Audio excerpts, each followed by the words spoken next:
What's good, everyone? Welcome to another Live Wire Sports Media. All right, the, the Indiana Fever continue to spiral out of control. They continue to not put a full game, and I understand it. Yeah, we have had players in and out the lineup. We have players been waived. We have players been cut. We have players been injured. But nevertheless, when your coaching staff still don't know how to effectively coach a game and keep the rotation. Now we seen in the Seattle game, even though Caitlin was hurt in that game, we still was managed to win the game down the stretch because Stephanie size did not mess with the second half lineup. This time, you were leading the whole game. Comes down to the fourth quarter, and you continue to mess the game up. You could continue to go small. Yeah, you had the lead when you were small. It was working. I think you had what? Ari, Kelsey, Lexi, Aaliyah, and Sophie in the game. That worked.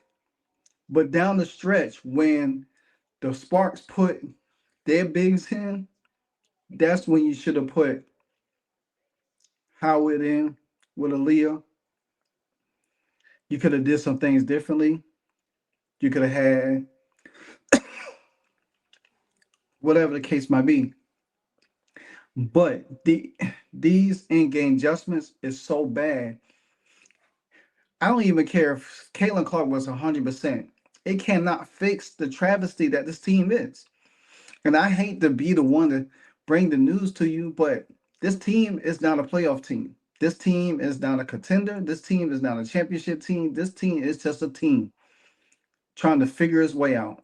We just went through the DeWanna Bonner situation. Honestly, I have said it on my live streams with Nikki Unscripted many a times. We talked about it. This team needs a big. This team should have went out and got a big to help a Leo Boston out. Leo Boston cannot be the only big in there, and she cannot rely on Doncic to be her part. Yeah, Doncic wasn't there, but Doncic could give you only what she could give you. But you need an effective big, and you need an effective four. Because Natasha Howard is not that four. Even if you bring Sophie Cunningham in, you're still going to have a small lineup going against bigs. So you have to play Natasha Howard because that's all you have. Sophie is made for small lineups.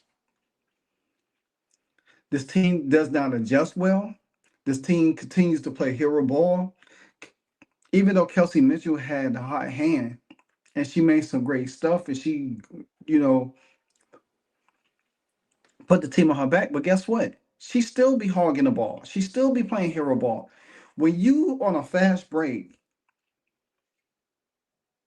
um, when you on a fast break and you have two wings out there and you do not pass to your wings for the open shot and you decide to dribble, and then stop halfway at the 3-point line to battle back and forth, then to get your own shot, that's selfish basketball. And Kelsey Mitchell, from time to time, game to game, she continued to play selfish basketball. I do not care about her numbers. I don't care how much points she had last game. I don't care how much points she has this game. You got to make the smart decisions if you're going to be a team that's going to be up there with the best. And this team is far from it. Team is so far from it. Because at the end of the day, you're going to be the reason why this team can't move forward. Aaliyah Boston getting mugged the whole game,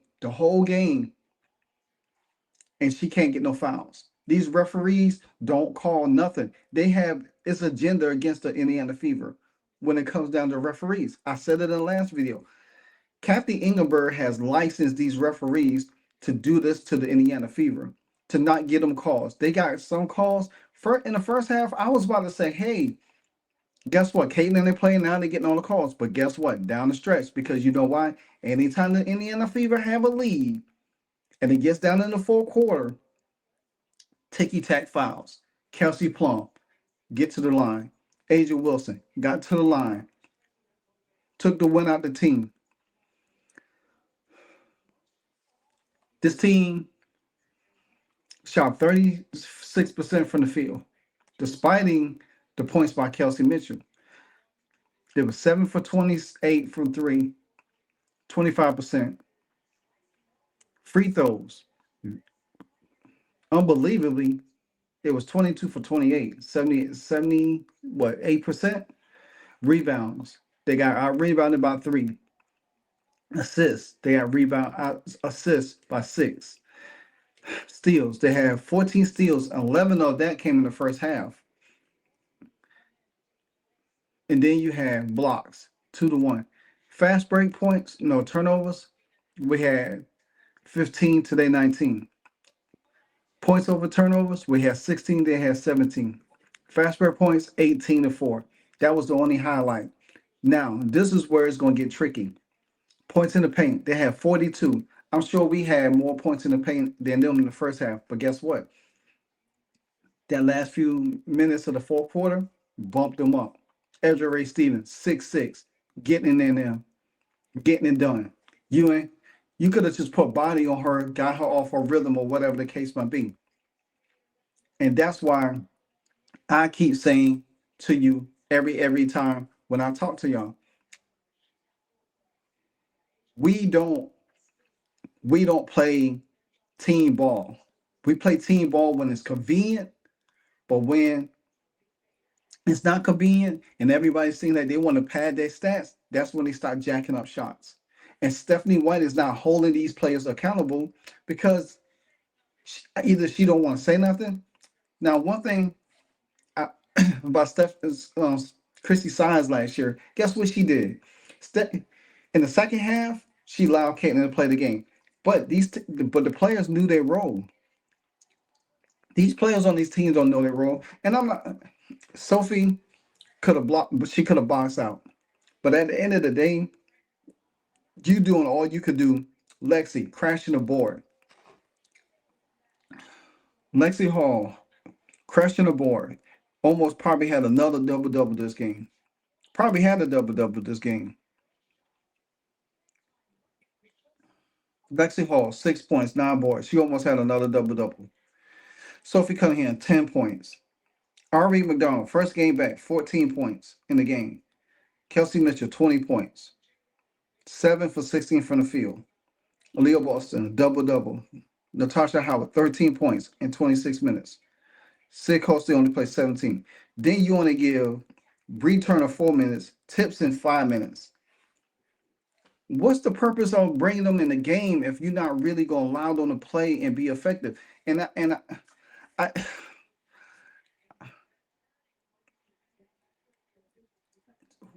if I feel like I need a spark from a team, I just shake up the lineup. I put Aria McDonald to start. Sophie Cunningham to start. Shake up the whole lineup going into the next game. Because playing like this, you're not gonna beat Dallas. And then check this out. You was up, and then you got outscored 35-17 in the fourth quarter. 35-17 in the fourth quarter. And most majority of that is them going to the line. Fever was up 15-10 in the second. Sparks led by 1 in the first. We led by 4 in the third.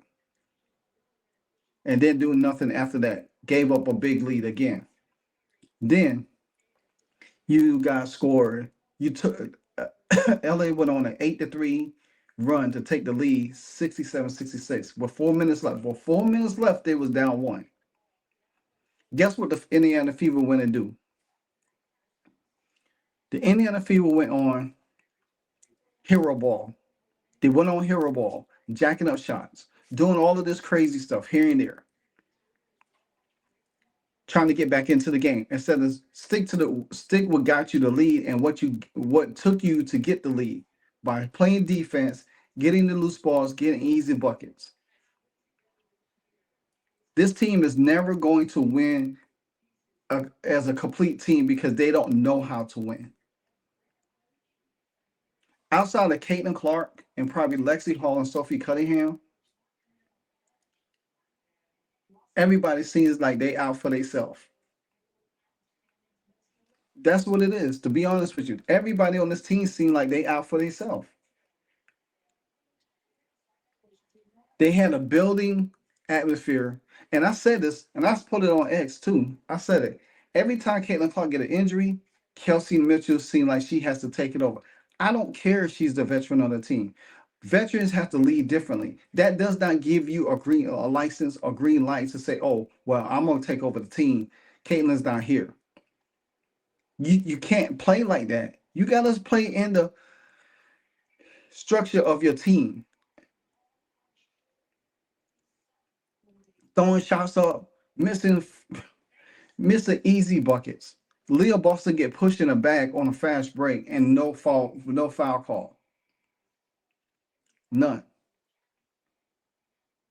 None whatsoever.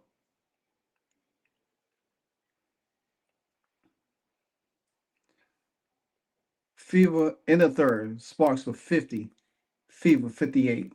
Final 85-75. Scott Engels reporting the Fever led 60-50 in the fourth quarter, then was outscored 35-14 the rest of the way. Fourth straight game outscored by +9 in the fourth quarter. Mitchell scored 20. Boston was 12 for 10, and McDonald had 14 points on the bench. The Fever held to 36% shooting. And you wonder why this team plays so poorly? Because of stats like that. They don't know how to close out. Caitlin Clark can't fix everything on here. But it's time to hold the organization and the coaching staff accountable from this point on. There's no more pass. There's no more grace. You 15 games into the season, and you still playing like trash. When y'all weighed the Wannabonna yesterday, y'all should have brought in somebody immediately that could contribute to this game. You down 9 players, and you only going to play 7? Give the other 2 minimal minutes? You really have to think about what are you doing. And to be honest with you, we have buried the organization last year. We buried Lynn Dunn last year. We buried Christy Sides last year, the way they was doing this organization. And we think that experienced people that been in areas should know better. But nope, they're not better. Because guess what? They still making the same bonehead mistakes. Even worse this year than they did last year. Heck, we was better off having a Katie Lou. We was better off having a Alyssa Smith. If we was going to be like this, at least they put in more effort.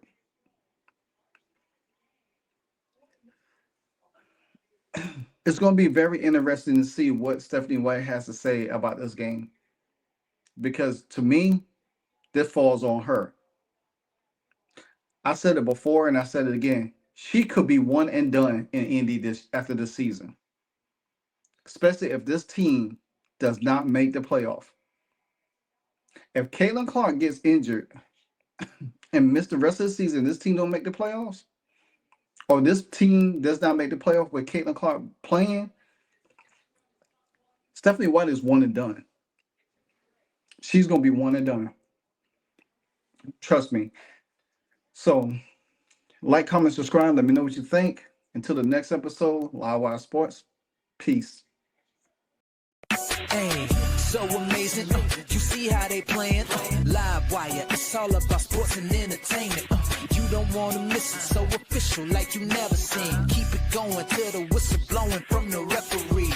Everything from highlights and stats. You know that we gotta run it back, whether on the field or the court. You know that this is where it's at. Subscribe, no delaying. This is Live Wire, sports and entertainment.